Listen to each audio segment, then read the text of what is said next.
네, 오늘 저는 주신 말씀 가지고 회복이라고 하는 제목을 가지고 하나님 말씀을 증거하겠습니다. 우리가 성경을 읽으면서 또 깨닫는 것이 있는데, 우리가 성경을 통해서 성경은 우리들에게 삶의 기준을 잡아주는 것이고, 또 우리가 인생의 삶의 방향을 잡아주는 것이 바로 하나님의 말씀인 겁니다. 어제의 축복, 어제의 승리가 오늘의 승리를 장담할 수가 없습니다.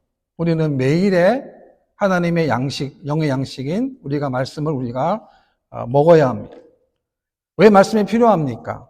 그것은 가장 위기의 순간에, 가장 고난의 때에 그 말씀이 우리로 하여금 기억나게 해서 말씀과 함께 위기를, 고난을 이길 수 있는 힘을 하나님이 공급해 주시기 때문에 그렇습니다. 신앙생활은 그렇습니다. 우리가 어떻게 말씀의 인도를 잘 받는가가 과연 관건이 되는 것입니다. 그런데 이스라엘 백성들은 불행하게도 하나님 주신 말씀대로 순종하지 못하고 따르지 못했습니다. 그들은 하나님 말씀에, 하나님의 뜻에 초점을 맞추지 못하는 삶을 살았습니다. 그래서 그들은 하나님께 징계와 하나님의 심판을 받게 되었습니다. 오늘 본문의 말씀은 이스라엘 백성들에 대한 하나님의 진단을 말씀하고 있는데요. 그것은 회복이라는 겁니다. 어떻게 회복이 가능합니까? 첫째로는 그들이 하나님께로 돌아가야 함을 말씀합니다. 1절 말씀 보게 되면, 오라 우리가 여호와께로 돌아가자. 여호와께서 우리를 찢으셨으나 도로 낫게 하실 것이요 우리를 치셨으나 싸매어 주실 것임이라 라고 했습니다. 하나님의 성민이었습니다. 하나님 택한 백성들이, 이스라엘 백성들이 하나님을 섬기지 아니하고 바알을 섬겼어요. 여러분, 왜 그들이 바알을 섬겼겠습니까? 이 바알은 가나안 땅의 풍요의 신이었습니다. 그러니까 이스라엘 백성들에게 풍요를 약속한 거예요. 풍요만 약속한 것이 아니라 성적인 쾌락도 약속을 했습니다. 그래서 이스라엘 백성들은 우상을 섬기기 위해서 제단을 만들고 산당을 만들었다라고 하는 거죠. 여러분, 이게 상상이 되십니까? 하나님에 의해서 거룩한 백성으로 부름받은 이스라엘 백성들이 하나님을 섬기지 아니하고 이방 우상을 그들이 섬겼다라고 하는 것입니다. 하나님은 그들에게 선지자들을 보내주셔서 하나님 말씀을 계속 들려주셨어요. 안 들려주신 것이 아닙니다. 들려주셨지만 이스라엘 백성들의 마음속에는 바알의 우상으로 또 아세라의 우상으로 가득 찼기 때문에 그들은 하나님의 징계와 하나님의 심판을 받게 된 것입니다. 여러분, 하나님을 떠난 세상이 어떻습니까? 죄가 가득하고 죄가 난무한 세상이 될 수밖에 없는 것입니다. 그러나 이스라엘 백성들에게는 희망이 있습니다. 그 희망이 뭡니까? 비록 잘못되고 비록 죄를 범해도 그들이 하나님께로 다시금 돌아가기만 하면 그들에게 하나님의 놀라운 축복이 다시금 부어질 것을 말씀하고 있는 것입니다. 하나님은 성경에 보게 되면 평안을 짓습니다. 그러나 하나님은 환난도 창조하십니다. 하나님은 이스라엘 백성들의 복을 주셨습니다. 그러나 그들이 하나님 말씀에 순복하지 않을 때는 그들에게 하나님께서는 징계를 하신 겁니다. 호세 2장 말씀 보게 되면, 곡식과 새 포도주와 기름은 내가 그에게 준 것이라 그들이 바알을 위하여 쓴 은과 금도 내가 그에게 더하여 준 것이오늘 그가 알지 못하도다 라고 했습니다. 무슨 말입니까? 이스라엘 백성들은 하나님에 의해서 특별한 은혜를 너무도 많이 받았어요. 그런데 문제는 뭐냐면, 왜 그들에게 하나님 축복을 주셨는 그 이유를 그들이 제대로 깨닫지를 못했다라고 하는 것입니다. 이것은 오늘 우리도 마찬가지 아닙니까? 하나님이 왜 우리를 하나님의 성민으로 불러주시고 하나님의 자녀로 불러주시고 왜 우리가 하나님께 예배를 드릴 수 있게 하셨는가를 우리가 제대로 분별하지 못한다고 한다면 우리의 삶도 마찬가지라고 하는 거예요. 이스라엘 백성들이 하나님께 예배를 안 드린 것이 아닙니다. 예배를 다 드렸어요. 제단을 다 쌓았습니다. 제사를 드렸지만 그러나 그들의 마음속에는 바알로, 우상으로 가득 찼다라고 하는 것입니다. 그러므로 구원받은 성도들에게 하나님의 물질의 축복은 너무나 귀한 것입니다. 그런데 이 물질의 축복이 성도들에게는 시험이 될 수도 있는 것입니다. 물질의 복을 받을 때 하나님 은혜에 더 감사하고 더 기뻐하고 헌신하면 그 물질은 축복의 물질이 될 수 있지만 반대로 그 물질 때문에 그 물질을 지키기 위하여 더 큰 물질을 수요하기 위해서 하나님과 더 멀어진다고 한다면 그 물질은 진정한 축복이 될 수 없는 것입니다. 하나님 그래서 그들에게 그냥 내버려두지 아니하시고 찢었습니다. 찢었다고 하는 말은 철저하게 파멸시켰다는 거예요. 어떤 마음일까요? 그들의 교만한 마음, 거짓된 마음, 음란한 마음, 죄악된 마음입니다. 여러분 찢으면 아픔이 있고 고통이 있습니다. 그런데 찢어야만 소망이 생기는 겁니다. 요즘에도 아무리 무서운 질병이라 할지라도 조기에 빨리 발견하게 되면 수술을 받고 치료하면 얼마든지 오래 살 수 있습니다. 그런데 문제는 뭐냐면 늦게 발견하는 거예요. 늦게 발견하게 되면 병원에서도 의사도 수술을 하지 못하게 되는 것입니다. 하나님 왜 그들을 찢으셨습니까? 도로 낳게 하시기 위함이라고 했습니다. 1절 말씀 다시 보시게 되면 여호와께서 우리를 찢으셨으나 도로 낳게 하실 것이요 우리를 치셨으나 싸매어 주실 것임이라 라고 했습니다. 하나님 왜 그들을 찢으셨습니까? 다시금 회복시키기 위해서, 다시금 싸매어지기 위해서, 다시금 도로 낳게 하시기 위해서 그들을 하나님께서는 찢으셨다라고 성경은 말씀하고 있습니다. 하나님의 회복은 더디지 않습니다. 2절 보게 되면 여호와께서 이틀 후에 우리를 살리시며 셋째 날에 우리를 일으키시리니 우리가 그의 앞에서 살리라 라고 했습니다. 하나님이 회복하시면 이틀에 3일에 회복이 된다는 거예요. 얼마나 급속하게 됩니까? 우리가 탕자 비유를 보게 되면 탕자가 아버지께 무리하게 요구해서 먼 나라 갔습니다. 허랑방탕 살았어요. 이제는 돈 다 쓰고 친구도 없고 먹을 것도 없어가지고 돼지 먹는 쥐염 열매를 먹고자 했지만 그것조차 주는 사람이 없을 정도입니다. 그래서 생각했던 게 뭡니까? 아버지라는 거예요. 돌아왔는데 성경에 보게 되면 아직도 거리가 먼데 아버지가 그를 보고 측은히 여겨 달려가 목을 안고 입을 맞추었습니다. 아버지는 아들한테 한마디도 안 했어요. 그러니까 아들이 뭐라고 했냐면 아버지 저는 죄를 지었어요. 그래서 아버지 저는 아버지의 아들이라 일컬음을 감당하지 못하겠습니다라고 말을 했어요. 그랬더니 아버지는 제일 좋은 옷을 입히고 손에 가락지를 끼우고 발에 신을 신기는 거예요. 뿐만 아닙니다. 살찐 송아지를 잡으라고 합니다. 그 순간에 왜 그럴까요? 한 가지입니다. 그 아들이 아버지께 돌아왔기 때문에 그 자리에서 그 현장에서 바로 회복이 된 겁니다. 우리도 마찬가지입니다. 우리도 하나님께서 우리가 진정으로 전심으로 하나님께 나오게 되면 이런 놀라운 하나님의 은혜가 임할 줄 믿으시기를 바랍니다. 성경에 보게 되면 그 앞에서 산다 그랬습니다. 하나님 앞에 산다는 거예요.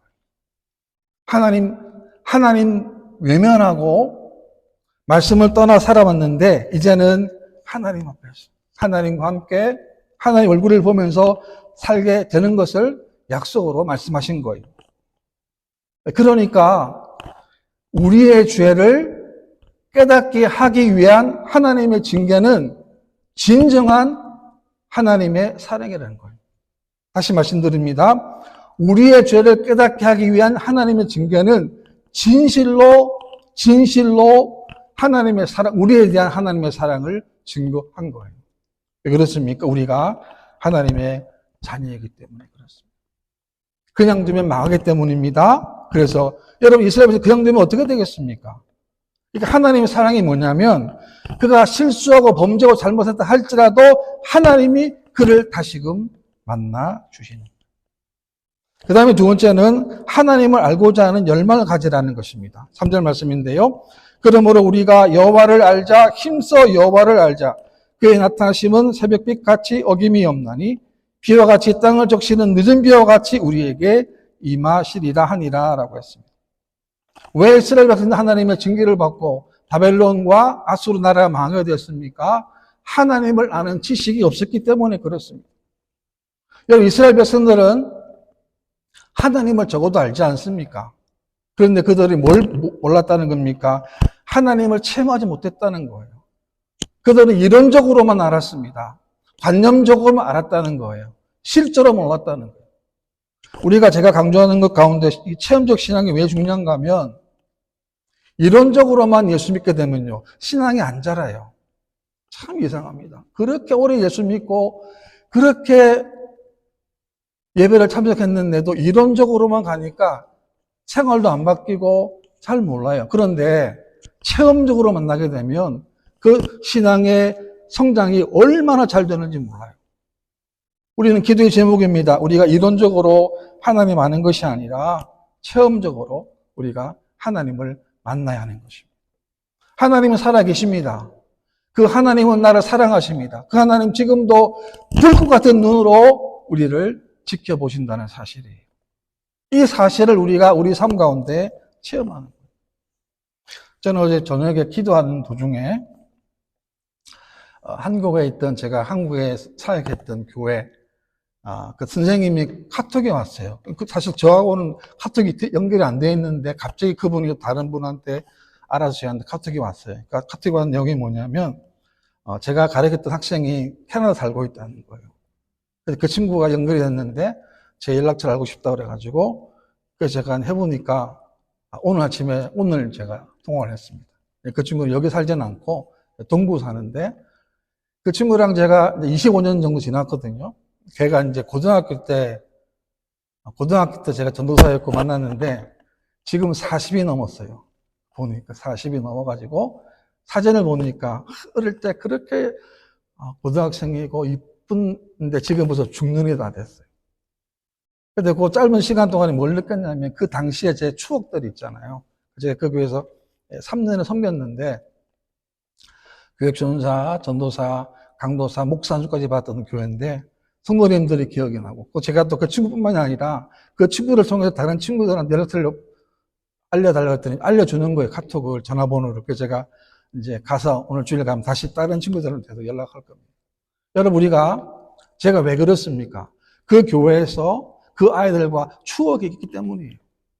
우리도 마찬가지. 이 땅 살아갈 동안에 어떤 추억이 가장 중요할까요? 그것은 하나님과 체험적인 추억이 우리가 많아야 하는 거예요.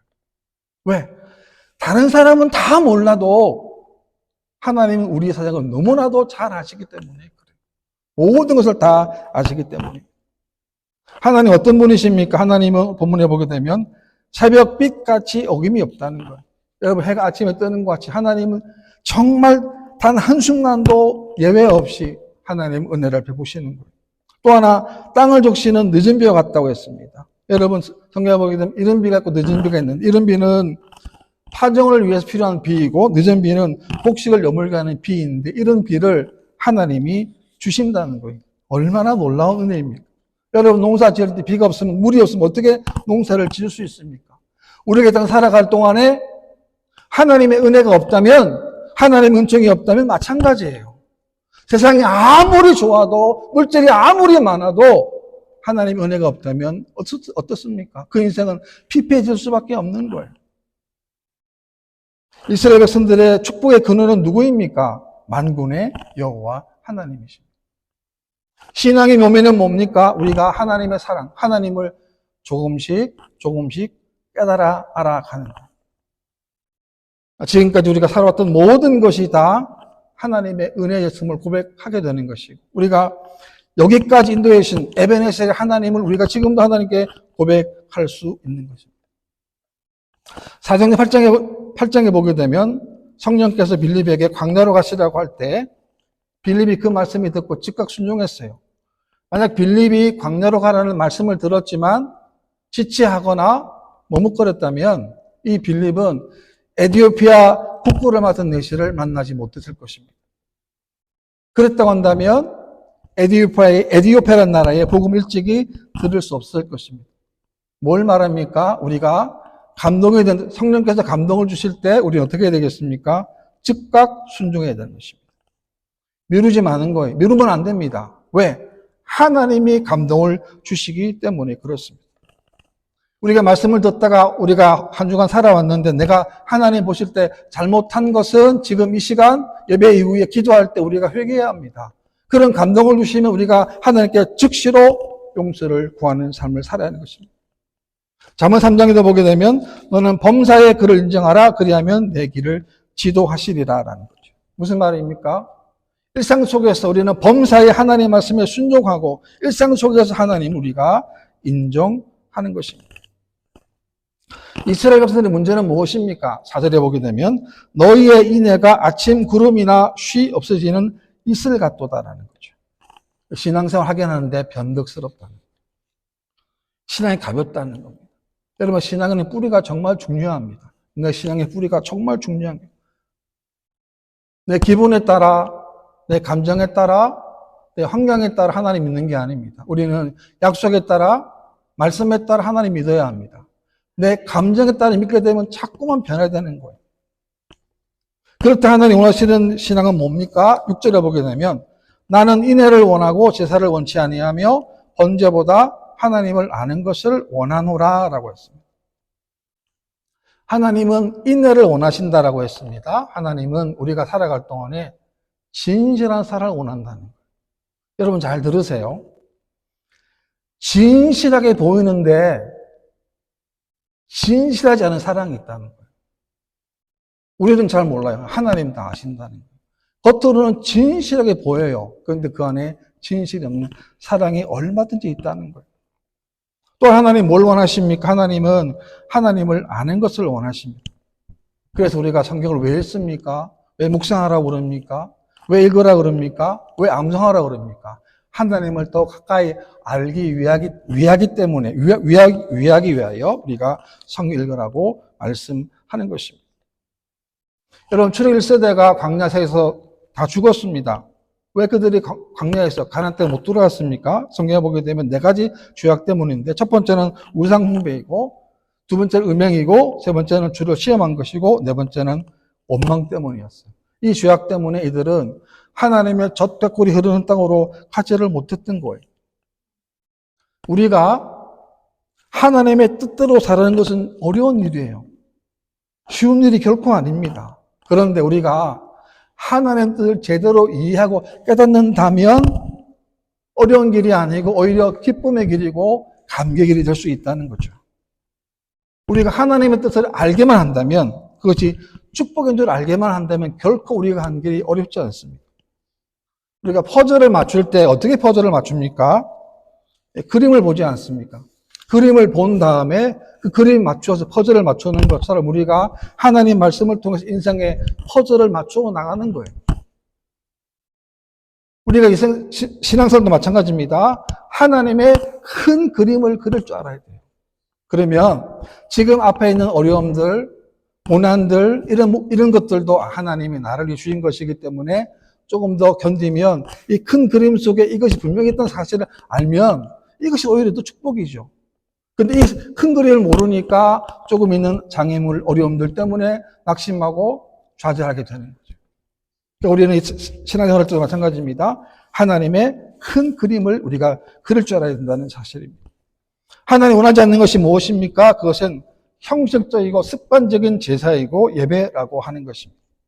무슨 말이냐면 예배를 드릴 때 마음과 뜻과 정성이 없는 예배, 이 예배를 하나님이 받지 않으시는 것.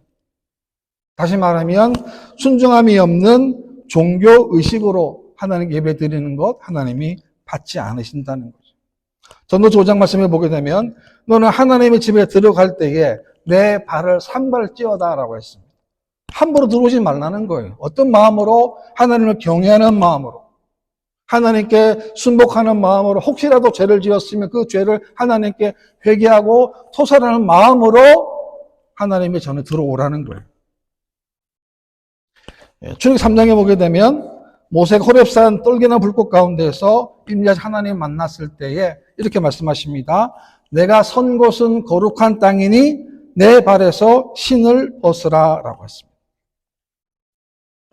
이런 모습으로 우리가 하나님을 섬기고 하나님을 예배하는 것입니다. 예전에는 예수 믿는 사람들이 죄 짓는 거 참 두려워했어요. 겁냈어요. 지금은 그러지 않습니다. 너무나 불행한 일 아닙니까? 사람들이 죄를 짓는 것 겁내지 않고 두려워하지 않게 되었습니다. 세상 사람들은 세상의 방법대로 잘 사고 형통하게 되는 것 우리가 절대로 불화할 필요가 없습니다. 왜냐하면 세상이 전부이기 때문에 그래요. 우리는 세상의 전부가 아닙니다. 그러니까 이 땅을 떠나게 되면 뭐가 있습니까? 하나님의 심판이 있다는. 예를 들면 우리가 KTX를 타고 서울에서부터 부산까지 가지만 가는 KTX는 다 똑같지만 내리는 곳은 다 다른 거예요. 똑같습니다. 우리는 마지막이 어디입니까? 하나님 나라예요. 영원하신 하나님 나라가. 그래서 그런 마음으로 우리가 하나님 예배를 드려야 됩니다. 요엘 2장 말씀 보게 되면 너희는 옷을 찢지 말고 마음을 찢고 너희 하나님 여호와께로 돌아올지어다. 그는 은혜로우시며 자비로우시며 노하게를 더디하시며 일가 크시사 뜻을 돌이켜 재앙을 내리지 아니하시나니. 중요한 게 뭐냐면 마음을 찢는 거예요. 하나님 어떻게 살아오셨습니까?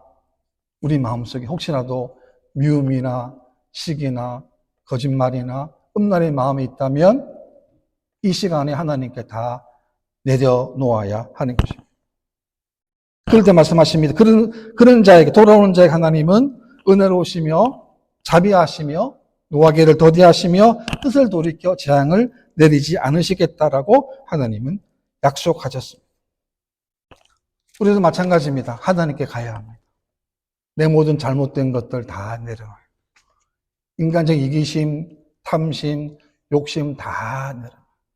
이스라엘 백성들이 왜 망했습니까? 우상 때문 아닙니까? 우리도 마찬가지예요. 우리 안에 그런 우상이 있다면 우리도 하나님의 징계를 얼마든지 받을 수 있다는 거예요. 그래서 우리가 날마다 우리는 매 주일마다 우리 마음을 청결하게 해야 합니다. 우리가 주일 올 때 깨끗이 하고 오는 것처럼 다른 것보다 우리는 뭘 깨끗이 해야 됩니까? 우리 마음에.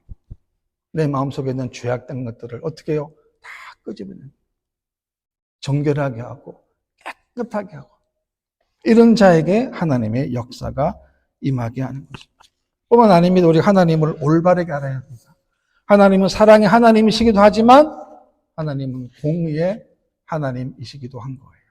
그래서 우리가 하나님 마지막 때 오늘 말씀 통해서 하나님 정말로 우리가 전심으로 하나님이 원하시는 예배와 정말 하나님을 통한 그런 역사와 축복이 넘치는 저와 여러분 되시기를 주님의 이름으로 축원합니다.